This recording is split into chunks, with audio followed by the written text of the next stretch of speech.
Last night, Russia was attacked by drones, with explosions occurring in several regions at once. In Volgograd, unmanned aerial vehicles reportedly struck the Lukoil oil refinery. Videos of the fires and the local air defense in action are being shared online. The oil refinery in Volgograd has come under attack for the second time in the past 10 days. Local authorities have confirmed a fire on the premises of the facility. There were also explosions at night in the Samara region. Drones were spotted over the Novokuybishevsk oil refinery. The enemy Ministry of Defense reports that they allegedly shot down 57 drones overnight over the Volgograd, Saratov, Rostov, Kursk and Bryansk regions. Meanwhile, specialists from the Security Service of Ukraine reported that drones from the Alpha Special Unit destroyed 4 S-400 launchers and 2 radars in Novorossiysk. The attack took place on Thursday night into Friday. Earlier, it was reported that 1 air defense system had been hit. The destroyed launchers were located on the territory of a Kuban military unit. In total, there were 12 S-400 systems stationed there, and according to the Security Service of Ukraine, there is a high probability that they were also damaged. Volodymyr Zelensky is on a visit to Greece. For security reasons, the full itinerary of the trip is not being disclosed. It is known that the president will hold meetings with his Greek counterpart, as well as with the prime minister and the speaker of the local parliament. Media report that during his visit to Athens, Volodymyr Zelensky will negotiate the transfer of 2 Patriot batteries and 12 Mirage fighter jets, as well as energy cooperation. And about financing gas imports. And we will cover almost 2 billion euros needed for gas imports to compensate for the loss of Ukrainian production due to Russian strikes. The government of Ukraine has allocated funds to finance the imports. Our European partners are helping, as well as European banks under the guarantee of the European Commission, and Ukrainian banks are also providing assistance.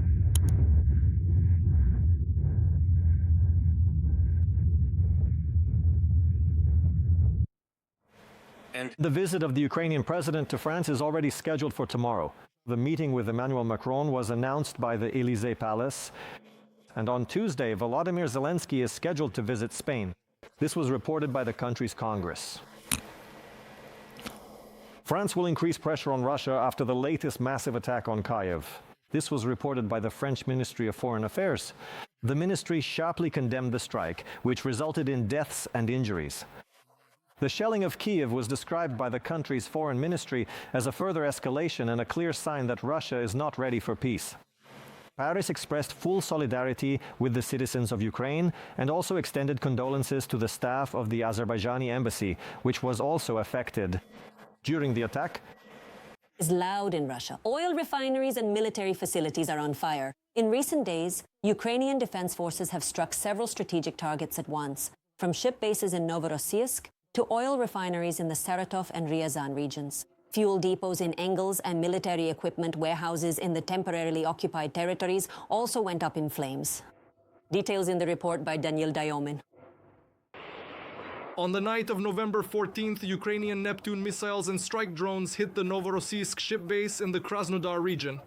Key port infrastructure facilities and the Shekskary's oil terminal were struck. This is one of the largest oil pumping complexes in Russia.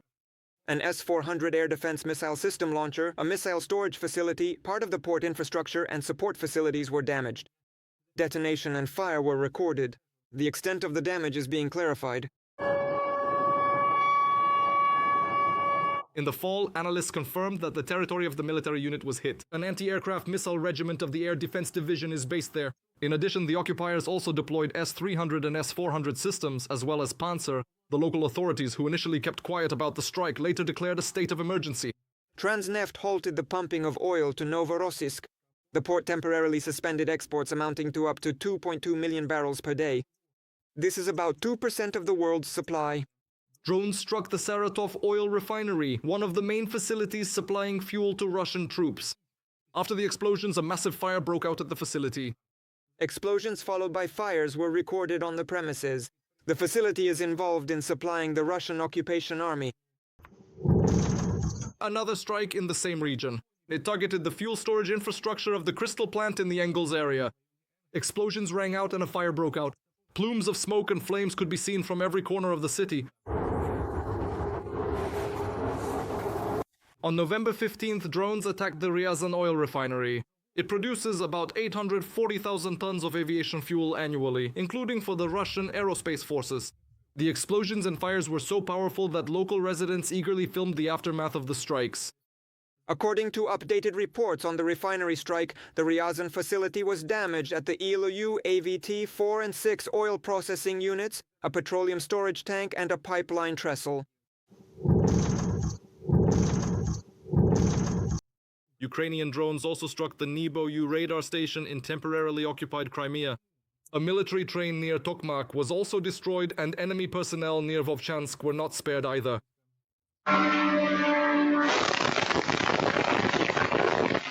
On the night of November 16th, the defense forces struck Russian energy facilities in the Volgograd and Voronezh regions. Russia claimed to have shot down 36 drones, but at the same time was forced to restrict operations at least 11 airports. During the night, several important targets related to Russian energy were hit on Russian territory, and Russian air defense shelled an apartment building in Volgograd.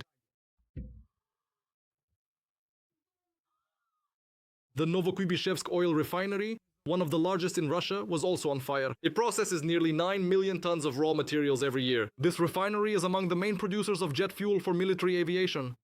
The enterprise supplies the Russian occupation army and is one of the main producers of top-grade fuel for jet engines. Explosions and a fire have been reported. The extent of the damage is being clarified. In temporarily occupied Donetsk region, the defense forces struck a drone warehouse belonging to the Rubicon unit. That unit had been actively using UAVs against our positions.